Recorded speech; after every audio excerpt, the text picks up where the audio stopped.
Radhe Radhe my friends, स्वागत है आपका आपके अपने चैनल श्री राधे कृष्णा पर। फ्रेंड्स, कैसे हैं आप? आई होप आप जहाँ भी हैं बहुत खुश हैं, एकदम स्वस्थ हैं, मज़े में हैं, आनंद में हैं। फ्रेंड्स, यूँ तो श्याम बाबा अपने अनेकों भक्तों के साथ चमत्कार करते ही रहते हैं और उनकी ही एक चमत्कार की लीला कथा मैं आज आपके साथ शेयर करने जा रही हूँ। तो लीला को कथा को फ्रेंड्स पूरा सुनिएगा, उम्मीद है आपको ज़रूर पसंद आएगी। फ्रेंड्स, काफ़ी समय पहले की बात है। एक नगर में एक सेठ जी रहते थे, जो कि बहुत ही धनी मानी व्यक्ति थे नगर के। पर वह किसी भी देवता को या भगवान को, देवी को, किसी को नहीं मानते थे, या कह सकते हैं वह नास्तिक थे।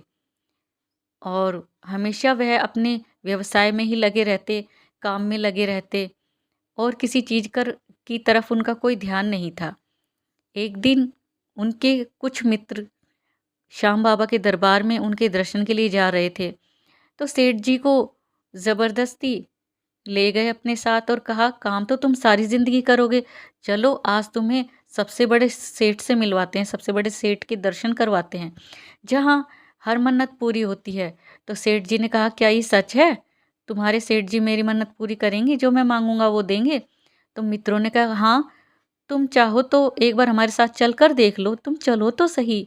ऐसे ही उन्हें अपने साथ ले गए और सेठ जी उन्हें मना नहीं कर पाए और उनके साथ मित्रों के साथ चले गए। जब श्याम बाबा के दरबार में मित्र और सेठ जी पहुँचे, तो सभी ने उनके चरणों में प्रणाम किया और सेठ जी ने जो है चरणों में प्रणाम किया श्याम बाबा के, और उन्हें देखते ही रह गए और उनसे मन्नत मांगी श्याम सावरिया सेठ से, श्याम जी से, श्याम बाबा से, कि अगर मेरे व्यवसाय में उन्नति होती है तो मैं फिर आपके दरबार में आऊँगा। और सेठ जी ऐसा कहकर वापस श्याम बाबा के दरबार में माथा टेक कर चले गए अपने नगर को मित्रों के साथ। तो सेठ जी ने यह महसूस किया, ये जाना कि उनके व्यवसाय में निरंतर वृद्धि हो रही है, और वह अब तो हर अमावस्या को, हर पूर्णिमा को, हर ग्यारस को जाते रहते श्याम बाबा के यहाँ माथा टेकने, क्योंकि अब उनकी हर मन्नत पूरी हो रही थी, हर मुराद पूरी हो रही थी। एक बार की बात है कि उनके व्यवसाय में कुछ जो उनके सेठ थे, उनके साथ जो व्यवसाय करते थे, वह उनके साथ मीटिंग करने वाले थे, उनसे मिलने वाले थे, बातचीत करने वाले थे, और ज़रूरी एक जो डील थी उन्हें करनी थी। और अगर वह मीटिंग नहीं करते, उन सेठों से नहीं मिलते, बातचीत नहीं करते, तो उनका बहुत बड़ा नुकसान हो जाता। तो वह तो श्याम बाबा के दरबार में जाने के लिए तैयार थे, पर उनके साथ जो अनेक मित्र थे और उनका जो नौकर था, उसने कहा, सेठ जी आप ऐसा कीजिए, आप अगली अमावस्या को चले जाइएगा। अभी आप ये जो आपके मित्र हैं, सेठ हैं, उनसे आप मिल लीजिए, कारोबार के बारे में बात कर लीजिए, मीटिंग अटेंड कर लीजिए, नहीं तो आपका बहुत भारी नुकसान हो जाएगा। तो सेठ जी ने भी कहा, हाँ ठीक है, मैं अगली अमावस्या को चला जाऊँगा। सेठ जी ने वह मीटिंग अटेंड की, सेठ जो उनके और मित्र थे, सेठ जी थे, उनसे बातचीत की, उनसे मिले, और उसके बाद उन्होंने कहा, ठीक है, मैं अगली अमावस्या को जाऊँगा।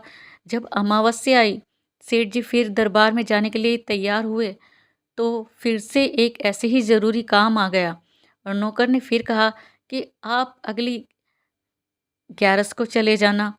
और इसी तरह कोई ना कोई ज़रूरी काम आता रहता, और सेठ जी अब श्याम बाबा के दरबार में जा ही नहीं पा रहे थे, मानो उन्हें भूल ही गए। तो ये सब काफ़ी समय तक चलता रहा। वह कोशिश भी करते, और पर वह जा नहीं पाते, कोई ना कोई ज़रूरी काम उन्हें आ ही जाता। तो एक बार की बात है कि सेठ जी कहीं गाड़ी से जा रहे थे, और उनका जो है अचानक उनके साथ एक दुर्घटना हो गई। उनकी भिड़ंत हो गई, टक्कर हो गई किसी दूसरे वाहन से, उनका एक्सीडेंट हो गया। और एक्सीडेंट में, उस दुर्घटना में उनके दोनों पैर जो है खराब हो गए, वह चल नहीं पा रहे थे। अब वह व्हील चेयर पे, उस कुर्सी पे, चलने वाली कुर्सी पे ही बैठे रहते, और उन्हें ये महसूस होता ये लगता कि अब मैं श्याम बाबा के यहाँ नहीं जा पाऊँगा और श्याम बाबा मुझसे रुष्ट हो गए हैं, मुझसे गुस्सा हो गए हैं, नाराज़ हो गए हैं। तभी एक दिन श्याम बाबा सपने में आए और कहा, भक्त तू मुझे भूल गया है, ऊँचाई पर जाके तू मुझे भूल गया, अब मेरे दरबार में नहीं आता। तो भक्त ने क्षमा माँगी श्याम बाबा से और कहा, मुझे क्षमा कर दीजिए। ऐसा स्वप्न में हुआ जब श्याम बाबा सपने में आए सेठ जी के। तो सेठ जी ने एक पत्र लिखा और पत्र में लिखा कि बाबा मैं खुद तो आपके पास नहीं आ सकता हूँ, मेरा पत्र आ रहा है और मुझे जो मुझसे भूल हुई है उसके लिए मुझे क्षमा कर दीजिए। मुझसे बहुत बड़ी भूल हो गई है और मुझे आप इस लायक बनाइए कि मैं आपके दर्शन करने आ सकूं।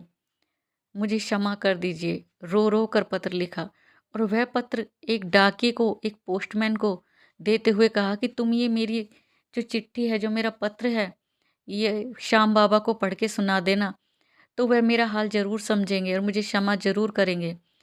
तो जो डाकिया था, पोस्टमैन था, उसने पूछा कि पता क्या है? तो सेठ जी ने श्याम बाबा के दरबार का पता बता दिया और अब डाकिया श्याम बाबा के पास जाने के लिए, दरबार में जाने के लिए निकल पड़ा और सेठ जी इधर डाकिये के, पोस्टमैन के जाने के बाद यही इंतज़ार कर रहे थे कि कब पोस्टमैन, डाकिया जो चिट्ठी देने वाला है वो आएगा और जवाब लाएगा श्याम बाबा का। उधर जो डाकिया है, पोस्टमैन है, वो श्याम बाबा के दरबार में पूछते-पूछते पहुँचता है और वहाँ जाकर उसने भक्त की चिट्ठी श्याम बाबा के दरबार में उनके सामने सुनाई। तो जैसे ही पूरा पत्र पढ़ के सुनाया डाकिये ने, पोस्टमैन ने, पत्र पूरा होते ही श्याम बाबा डाकिये के सामने प्रकट हो गए, पोस्टमैन के सामने प्रकट हो गए और उसे दर्शन दिए। अब तो डाकिया, पोस्टमैन उन्हें निहारता ही रहा। एक पल के लिए तो वह स्तब्ध हो गया कि मुझे श्याम बाबा ने दर्शन दिए हैं और वह रोने लगा और उनके चरणों में गिर गया और कहने लगा कि आप मुझे यहीं अपने पास रख लीजिए, अपनी सेवा में रख लीजिए। अब मैं कहीं नहीं जाऊँगा, आपकी सेवा छोड़कर, आपके चरणों को छोड़कर। तो श्याम बाबा ने कहा, ठीक है, तुम मेरी सेवा करना, तुम मेरी सेवा में रहना यहीं, तुम कहीं मत जाना। पर पहले तुम मेरे भक्त ने जो मुझे पत्र भेजा है, उसका जवाब लेकर जाओ और उसे कहो, पत्र में जो मैं लिखता हूँ, जो मैं जवाब देता हूँ, वो तुम उसे जाकर सुनाओ और उसके बाद तुम वापस आ जाना मेरी सेवा में। तो श्याम बाबा ने कहा कि मेरे भक्त से कहना कि मैंने उसे क्षमा कर दिया है। मैं अपने भक्तों को जब वह दिल से क्षमा माँगते तो उनकी बड़ी से बड़ी भूलों के लिए क्षमा कर देता हूँ और वह मेरा बालक ही तो है। क्या हुआ जो वह आना भूल गया? बच्चों से ही भूल होती है। मैंने कहना कि मैंने उसे क्षमा कर दिया है, पर वह मुझसे जल्दी मिलने आए। तो पोस्टमैन ने ऐसा ही किया। वह पत्र लिया, श्याम बाबा का उनका संदेश सुना और वापस पहुँचे। तो उधर सेठ जो है, वह पोस्टमैन के जाने के बाद लगातार रोए जा रहे थे और इंतज़ार कर रहे थे, प्रतीक्षा कर रहे थे कि कब पोस्टमैन, डाकिया वापस आए और उन्हें उनका श्याम बाबा का संदेशा सुनाए, उनका मैसेज दे। तो डाकिये ने जैसे ही कुंडी बजाई, कहा कि दरवाजे पर जब कुंडी बजाई तो जो सेठ जी थे वो खोल नहीं पा रहे थे, उठ नहीं पा रहे थे।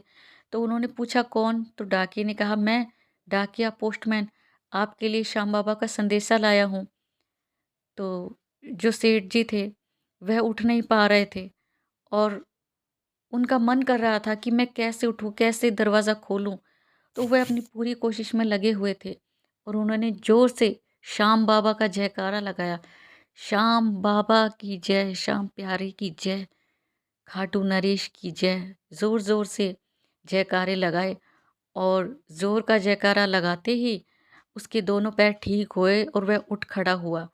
उसने दरवाज़ा खोला और पोस्टमैन अंदर आया, डाकिया अंदर आया और उसने श्याम बाबा का संदेशा सेठ जी को सुनाया कि बेटा, मैं जानता हूँ तुमसे भूल हुई है, गलती हुई है, पर जो भी श्याम बाबा ने संदेशा पोस्टमैन को सुनाया था, कहा था सेठ जी को देने के लिए, वो सभी संदेश उसने सेठ जी को दिया कि श्याम बाबा ने उसकी भूलें सभी क्षमा कर दी हैं और जल्दी ही वह श्याम बाबा से मिलने जाए, उनके दर्शन के लिए जाए।